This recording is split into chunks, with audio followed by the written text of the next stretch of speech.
Right అండి, caller line లో ఉన్నారు ఖతార్ నుంచి రమేష్ గారు. రమేష్ గారు, మీ ప్రశ్న అడగండి. నమస్కారం సార్. నమస్తే అండి రమేష్ గారు, చెప్పండి. సార్ నమస్కారం సార్. గత 10 సంవత్సరాలు తెలంగాణ మనం చాలా ఇబ్బందులు ఎదుర్కొన్నాం. మనకు అవకాశం, తెలంగాణ పేరుతో వాళ్ళకి అవకాశం ఇచ్చాం. ఈసారి కాంగ్రెస్ పార్టీకి ప్రజలు బ్రహ్మాండమైన మెజార్టీతో మిమ్మల్ని గెలిపించారు. హలో రమేష్ గారు, చెప్పండి, వింటున్నాను. రమేష్ గారు చెప్పండి. సార్, మేము మాది ఉస్మానాబాద్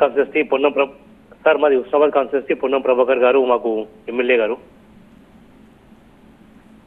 ఓకే ఓకే సార్, మీకు ప్రజలు ఒక మంచి అవకాశాన్ని ఇచ్చారు. 5 సంవత్సరాలు మీరు పనిచేసి చూపిస్తే మళ్ళీ ఇంకొక 5 సంవత్సరాలు అవకాశం ఇవ్వచ్చు. కాకపోతే గత ప్రభుత్వం లాగా దోపిడీలు, భూ కబ్జాలు మరియు ఎన్నో కుంభకోణం చేసి ప్రభుత్వం తెలంగాణ మొత్తం వెనక తీసుకెళ్లారు. మీరు కూడా అలా చేయకుండా ఒక విధి విధానాలతో ముందుకెళ్తే బాగుంటుందని మా కోరిక సార్. అలాగే మాకు గల్ఫ్ ఎన్ఆర్ఐ సార్, చెప్పండి. గల్ఫ్ ఎన్ఆర్ఐ ఆ రోజు మన కేసీఆర్ గారు చెప్పారు 500 కోట్ల చెప్తాని చెప్పి కేసీఆర్ మర్చిపోయారు. కాకపోతే మీ ప్రభుత్వం ఉన్నారు కాబట్టి రేవంత్ రెడ్డి గారికి కొంచెం విన్నవించుకొని గల్ఫ్ ఎన్ఆర్ఐ గురించి కొంచెం చెప్తే బాగుంటుంది సార్. రమేష్ గారు, ధన్యవాదాలు. మొట్టమొదట మా ప్రభుత్వం గత ప్రభుత్వం లాగా పనిచేయొద్దు, గత ప్రభుత్వం లాగా భూ కబ్జాలు, దోపుడులు చేయొద్దని చెప్పారు. మీకు తెలుసు, టీఆర్ఎస్ ప్రభుత్వం పైన ముఖ్యంగా ధరణిని అడ్డం పెట్టుకొని టీఆర్ఎస్ పార్టీ నాయకులు చేస్తున్నటువంటి దౌర్జన్యాలకు మేము పోరాటం చేసినాం. ఉదాహరణకు మా వికారాబాద్ జిల్లాలో, నేను వికారాబాద్ జిల్లా కాంగ్రెస్ పార్టీ అధ్యక్షుడిని. రేవంత్ రెడ్డి గారు కొడంగల్ నుంచి ప్రాతినిధ్యం వహిస్తే మన ముఖ్యమంత్రి గారు నేను పరిగి నుంచి ప్రాతినిధ్యం వహిస్తున్నాను. మేమంతా కూడా కలిసి ఈ ధరణికి వ్యతిరేకంగా వికారాబాద్ కలెక్టరేట్ ముందే ధర్నా చేసినాం. కాబట్టి మేము ఈ ధరణి వ్యవస్థను రద్దు చేసి సరళీకృతంగా ఉండే విధంగా భూమాత అనే కొత్త పద్ధతిని తీసుకురాబోతున్నాం. ఇది ఒక్క విభాగంలో రెవెన్యూ శాఖ గురించి చెప్తున్నాను. ఇదే విధంగా అన్ని శాఖలను కూడా ప్రక్షాళన చేసి ఒక సరళీకృత ప్రజాపాలన తీసుకురావాలని చెప్పి ముఖ్యమంత్రి రేవంత్ రెడ్డి గారు రోజుకు 18 గంటలు కష్టపడి పనిచేయడం అని జరుగుతుంది. తప్పకుండా మీరు అనుకున్నటువంటి ఏదైతే ఆలోచనలు ఉన్నాయో తప్పకుండా మీతో ఏకీభవిస్తూ ఒక సుపరిపాలన మేము తప్పకుండా అందిస్తామన్న విషయాన్ని మీకు తెలియజేస్తున్నాం. ఉదాహరణకు ఈరోజు హైదరాబాద్ చుట్టుముట్టు Jawaharlal Nehru outer ring road అనేది గత కాంగ్రెస్ గవర్నమెంట్లోనే ఏర్పాటు చేసినాం. ఈరోజు ఉన్నటువంటి రాజీవ్ గాంధీ ఇంటర్నేషనల్ ఎయిర్పోర్ట్ కూడా నేనున్న రోజు సోనియా గాంధీ గారు స్వయంగా ఇనాగ్రేషన్ చేయడం జరిగింది. రాజశేఖర రెడ్డి గారు ముఖ్యమంత్రిగా ఉన్నారు. ఐఐటి హైదరాబాద్ మన రాష్ట్రానికి తలమానికం. అది ఐఐటి హైదరాబాద్, అది పట్టంచెరు నుంచి సంగారెడ్డి మధ్యలో మెయిన్ రోడ్ పైన ఉంటుంది. దాన్ని కూడా సోనియా గాంధీ గారే స్వయంగా వచ్చి ఇనాగ్రేషన్ చేశారు. సోనియా గాంధీ గారి చొరవ మూలంగానే తెలంగాణ రాష్ట్రం కూడా రావడం జరిగింది. మన రాష్ట్రానికి నీళ్లు రావాలని, నిధులు రావాలని, నియామకాలు రావాలని చెప్పి శ్రీమతి సోనియా గాంధీ గారు కాంగ్రెస్ పార్టీ నేతృత్వం లోపల తెలంగాణ రాష్ట్రాన్ని ఇవ్వడం జరిగింది.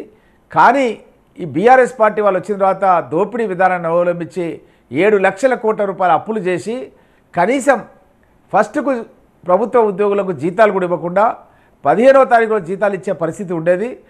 రేవంత్ రెడ్డి గారు ముఖ్యమంత్రి కాగానే ఫస్ట్ రోజే జీతాలు ఇచ్చే కార్యక్రమాన్ని ప్రారంభించారు. నిన్న ప్రొఫెసర్ జయశంకర్ బడిబాట అమ్మ ఆదర్శ పాఠశాలలో ఒక అభివృద్ధి కార్యక్రమం అని చెప్పి నిన్న ఒక ప్రోగ్రాం తీసుకున్నాం.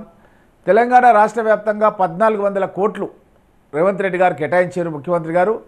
ఈ యొక్క 1400 కోట్ల రూపాయలతోన ప్రతి పాఠశాలలో కూడా, చిన్న పాఠశాలలో కూడా 2 లక్షల నుంచి, పెద్ద పాఠశాలలు ఉంటే 30-40 లక్షల రూపాయల వరకు వెచ్చించి ఆ పాఠశాల లోపల విద్యార్థులకు కావాల్సినటువంటి అన్ని సౌకర్యాలు, అంటే అదనపు తరగతి గదులు కావచ్చు, డిజిటల్ క్లాస్ రూమ్స్ కావచ్చు, టాయిలెట్స్ నిర్మాణం కావచ్చు, డ్రింకింగ్ వాటర్ ఫెసిలిటీ కావచ్చు, ఎలక్ట్రిఫికేషన్ కావచ్చు, శాసనసభ్యులమంతా కూడా ప్రతి నియోజకవర్గంలో వెళ్ళి నిన్న మొత్తం కూడా ఉదయం నుంచి సాయంత్రం వరకు అన్ని ఉన్నత పాఠశాలలు సందర్శించి అక్కడ ప్రారంభోత్సవ కార్యక్రమాలు చేయడం జరిగింది.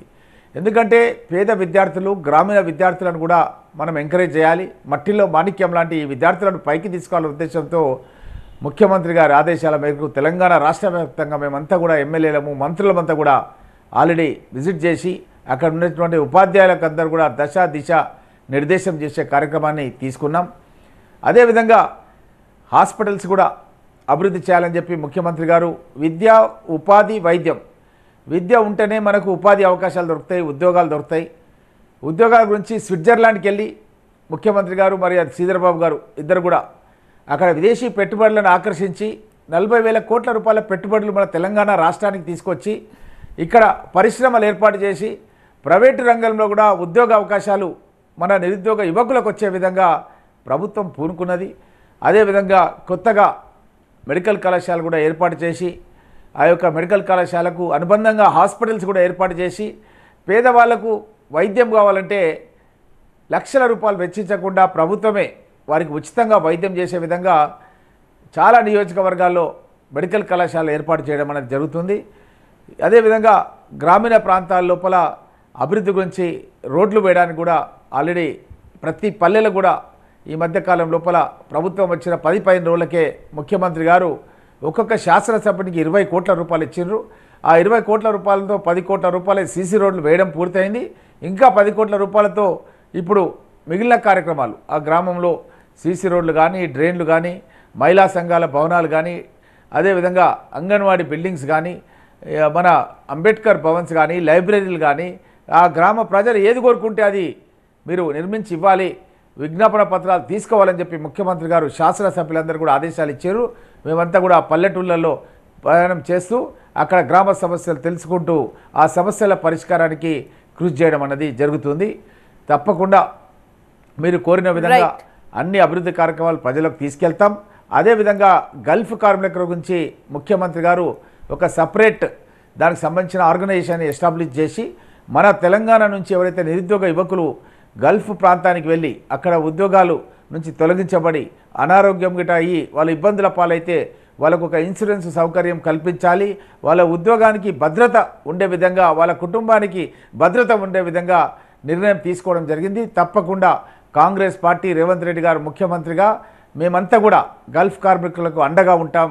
పొన్నం ప్రభాకర్ కూడా నా మిత్రుడు, ఎప్పుడు కూడా మాకు గల్ఫ్ కార్మికులు మా కరీంనగర్ జిల్లా నుంచి చాలామంది ఉన్నారని ఎప్పుడు కూడా నాతో చెప్తూ ఉంటాడు అన్న విషయాన్ని కూడా మీకు తెలియజేస్తూ, నేను కూడా కరీంనగర్లోనే శాతవాన పీజీ కాలేజీలో MBA పూర్తి చేసి ఉస్మానియా యూనివర్సిటీలో PhD పూర్తి చేయడం జరిగింది. మీరు కూడా కరీంనగర్ వాస్తవ్యులు కాబట్టి ఆ విషయాన్ని మీతో షేర్ చేసుకుంటున్నాను.